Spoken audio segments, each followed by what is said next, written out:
welcome back to A Lightweight Reviews. I'm Rosie, said Lightweight, back today with the second half of the October Gintonica pack.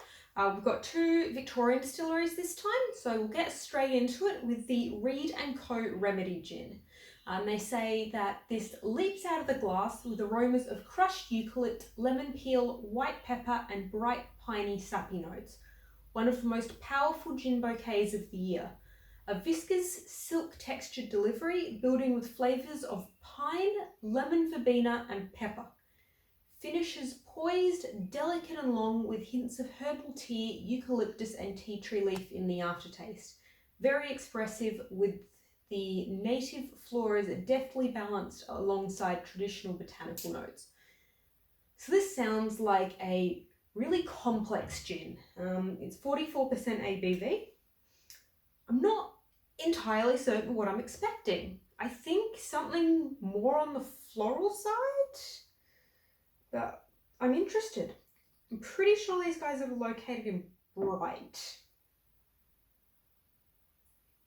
Okay, the first thing I'm actually getting is citrus. Citrus with the juniper.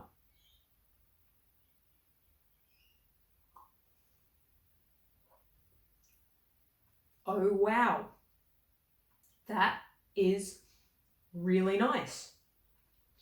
A really, sort of silky, thick mouthfeel. But yeah, definitely more on that citrus side. That I don't think they said that there was lemon myrtle in it, but definitely a lemon taste. Okay, getting a little bit more sort of floral notes now. Yeah, there's a lot going on there. That is really, really good. Very, very interesting. See what it's like with the tonic. You would think if it is sort of predominantly that citrus, then the med should go pretty well with that. I'll be interested to see what this brings out. That's really intensified the juniper.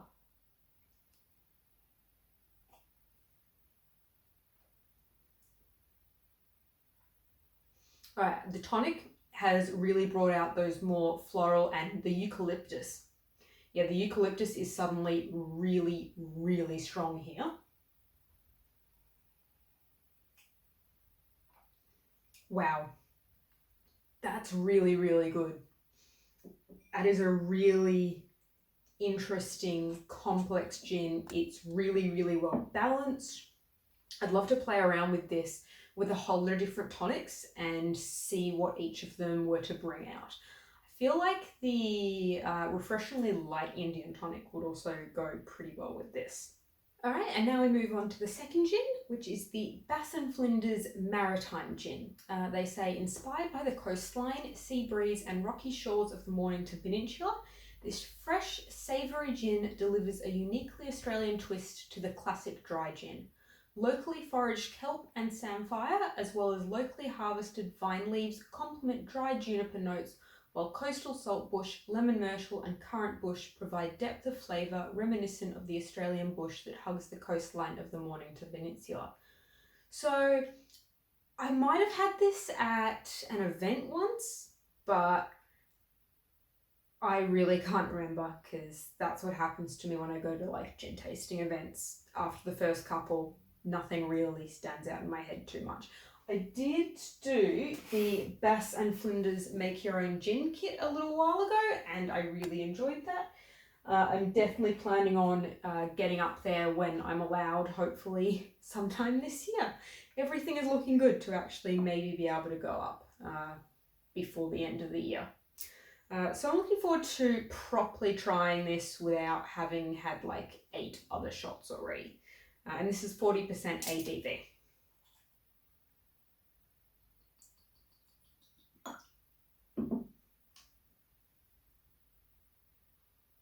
Wow, okay. It is so different. It's got that real saltiness. It's got that lemon coming through again. Both got that, but it's much heavier.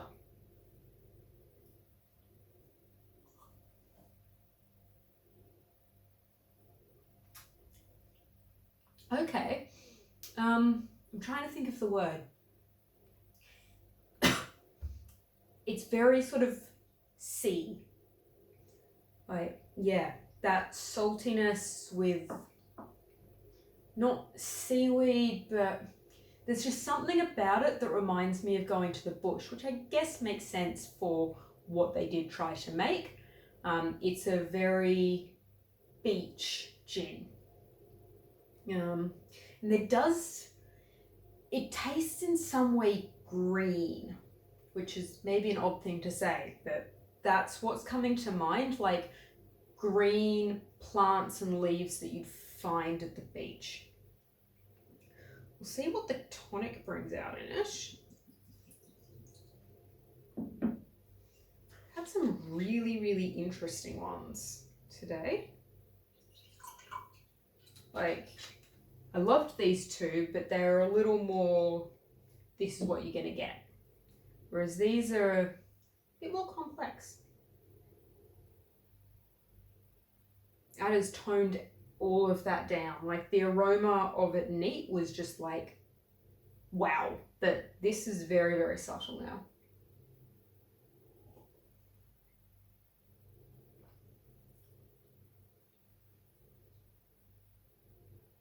Yeah, really similar flavors, but everything's a little bit more muted. It hasn't brought anything out.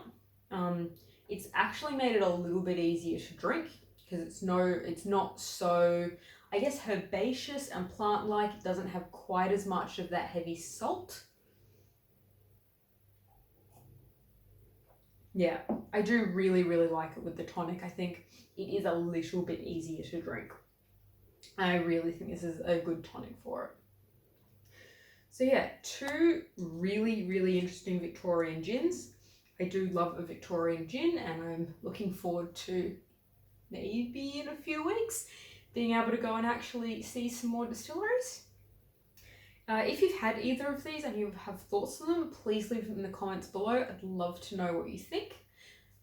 If you enjoyed this, I'd love it if you could give it a like and subscribe for more gin reviews. I upload every Wednesday and Saturday. That has been me reviewing these. I hope you enjoyed it. Bye.